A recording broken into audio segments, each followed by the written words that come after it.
This is the August 2026 housing market update. This data has been verified today with Freddie Mac, Realtor.com, the July report, and National Association of Realtors.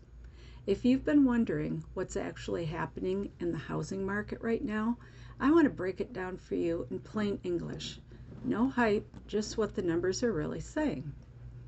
I am Peggy Leiby, a realtor with Keller Williams Living in downtown Brighton. Point number 1. Rates have crept up, and that matters. Let's start with the mortgage rates. They've moved up a bit over the summer and are now sitting in the high 6% range, with some lenders quoting close to 7%. That's higher than a lot of buyers and realtors were hoping for by mid-year. If you've been waiting for rates to drop before you make a move, it's worth having a real conversation about what that wait could actually cost you. Point number 2, inventory is up, but only modestly. On the plus side, buyers do have a few more options than they did a year ago. Active listings are up a little over 2% nationally compared to last summer. It's not a flood of new inventory, and we're still below pre-pandemic levels, but it's a step in the right direction, and if you felt like there was nothing to choose from, you have things to choose from. Point 3, sellers, this is the honest part. Now here's what I want to be straight with you about.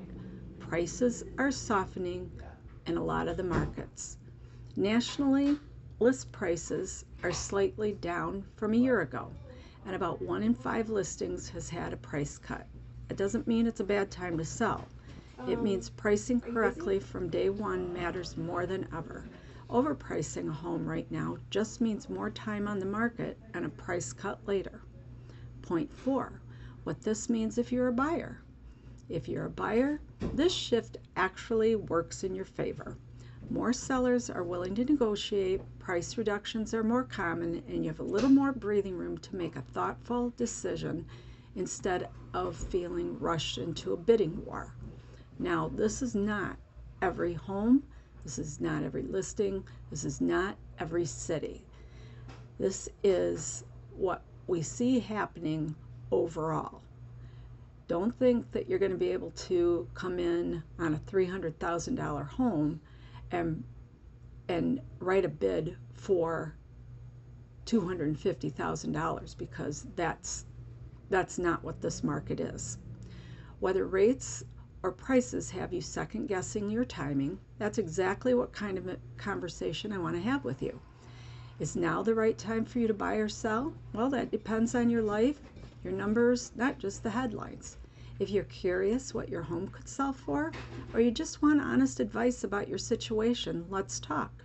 No pressure, just guidance you can trust. Call or text me at 734-260-4032. These numbers were pulled from Freddie Mac's primary mortgage market survey, Realtor.com's July 2026 monthly housing trends report, and National Association of Realtors. This information shifts monthly, so I'll see you next month with an update. This is Peggy at KW Living, 734-260-4032. Stay blessed and find your joy.